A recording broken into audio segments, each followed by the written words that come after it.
with all that being said, we come to the first set of signs, which we will start with tonight, bidhnillahi ta'ala, which are things that happened in the life of the Prophet sallallahu alaihi wasallam, the signs that preceded his death, because we said that the first sign is when he came alayhi salatu wasalam. He said that I, in the day of judgment and the hour, will sound like this. He was the scout alayhi salatu wasalam, the warner. One of the meanings of the word prophet, nabi, is to prophesize, is to predict, is to tell you what is going to happen. And for anyone that would like to read a small section from the book Rusul wa Risalat by Shaykh Umar Ashqar rahimahullah ta'ala, it just has the definition of a nabi versus a rasul, but I'll give you the summary. The word nabi is derived from the word naba, which is news. Amma yatasa'alun 'anil naba'i al-'azim. What are they asking about? The great news. So subhanAllah, it's actually incredible when you think about, like, embedded in his title alayhi salatu wassalam is this core description that he gave us the news of the hour, right? Part of it is to warn us about the hour, and then to tell us about its signs, and then to tell us how to prepare. And it's actually so beautiful that Allah Azza wa Jal says as well, قالت من أنبأك هذا, said, who taught you this? قال نبأني العليم الخبير. He said that the one who taught me is the all-knowing and the all-aware. Meaning what? That I am called a nabi, a prophet, because I am sharing with you knowledge that is shared to me by the all-knowing and all-aware. So this is knowledge that's impossible for you to have. Like when Ibrahim alayhi salam says to his father, Ya abati inni qad ja'ani min al-ilmi ma lam ya'tika fattabi'ni. Oh my dear father, some knowledge has come to me that has not come to you. And so part of being a nabi is that yunabbi'uka, Allah Azza wa Jal tells you, and He is the all-knowing, only He knows these things that human beings otherwise cannot know at all. Okay? The word nubuwa is also derived from the word nabwa, which in the Arabic language is a raised portion of land. And that's why when you read in Jahili poetry, they would actually use the word nabi to refer to a landmark. Okay? Because it's a raised portion of land, whether it's a structure or some sort of signpost that tells you that you have arrived here. And so one of the implications is that the prophets are of an elevated status, right? In this life, وَلَقَدْ اصْطَفَيْنَاهُ فِي الدُّنْيَا وَإِنَّهُ فِي الْآخِرَةِ لَمِنَ الصَّالِحِينَ. We chose him in this life, and in the hereafter he's from the righteous as well. They are elevated in this life, and they are elevated in the next. They are shining examples for you to follow if you want to have an elevated character and have an elevated position in the hereafter. But let's get to the word nabi in particular, giving naba, giving the news of the hour to come. It was the first thing the Prophet ﷺ did on Safa, and then all of the implications of that. The Prophet prophesizes, and his greatest prophecy is the day of judgment to come. Now I'm going to systematically unveil, or let's try to unravel the accusations they made against the Prophet ﷺ. And I want you to, again, imagine you lived in Meccan society now. We put you last year in 550, now you're in 615, okay?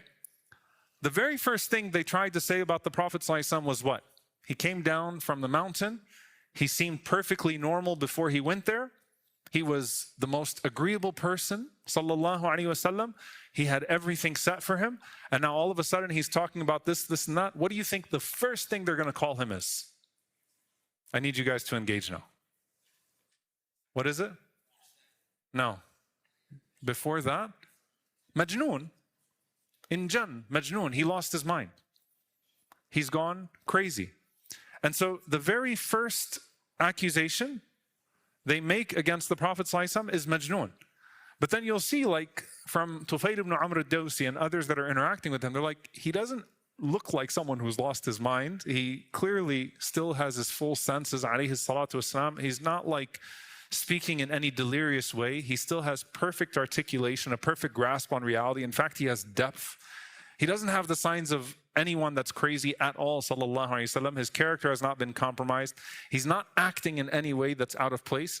So this seems like basically a scapegoat so that we don't have to deal with the content of the naba of what he's bringing. So you're trying to make an accusation about the way he's talking because it's unfamiliar to you and you want to quickly delegitimize him. So they said Majnun. They said rather he's a sha'ir, he's a poet. But then that was debunked, and nothing debunks the accusation that he was a poet more than the poets themselves saying that what the Prophet ﷺ has is unlike anything that we've ever heard. We know poetry. They're a society of shu'ara. We know poetry. And the Qur'an is not poetry. This is far superior to anything that we have ever been able to produce. And so that was thrown out the window. Okay, and the Qur'an is a consistent refutation of that idea that he was a sha'ir, sallallahu alayhi wa sallam, that he was a poet. That this man who was known to be ummi, illiterate, went from being illiterate to suddenly producing something that was so masterful that the most masterful poets could not produce a verse that was like it. So that gets refuted. Now here's where we break down two accusations against the Prophet ﷺ, and I want you to pay very close attention. There are two more that are left. Can anyone name them? Sahir. Sahir means what? A magician. And what's the other one?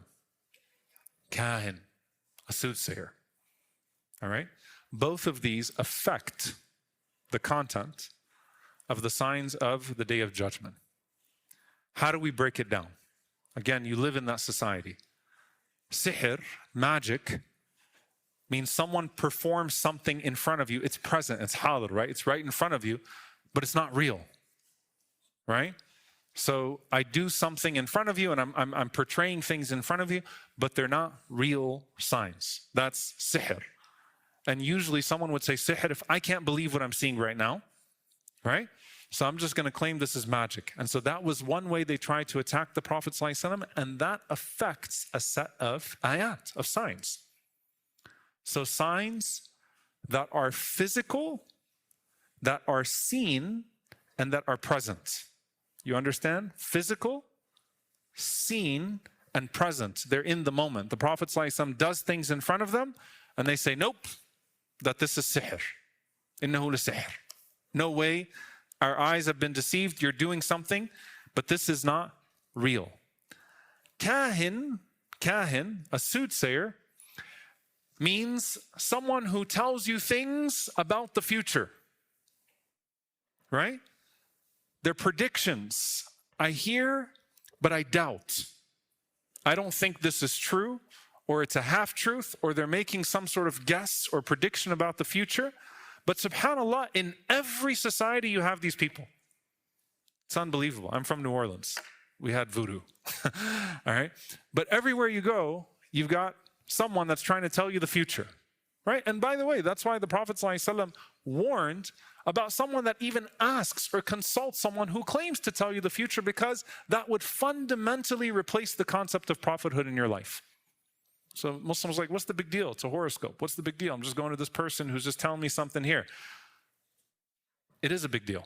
It fundamentally reshapes how you see the future. When you try to assume the driver's seat of predictions and prophesizing and talking about the future. So yes, be careful, O Muslims. I'm serious. Be very careful of in any way abdicating that.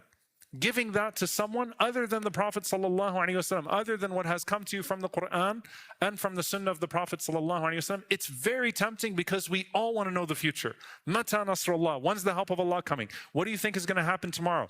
A prediction on the market, a prediction on this, a prediction on my life. I want to know when this is all going to happen. When's my dua going to be answered? And so we look for anything we can grasp at, and that is in and of itself one of the greatest signs of weakness of faith. That's a serious da'af in iman and tawakkul. Because you either trust the one who's speaking or you have some trust in what's being said. So don't give that to anyone else. So sahir, the accusation of sahir was the Prophet ﷺ, what he's doing physically and in the moment, I don't believe what I'm seeing. What he's saying, kahin, what he's saying will come to happen in the future, I don't believe what I'm hearing. I don't think he's actually accurately predicting the future.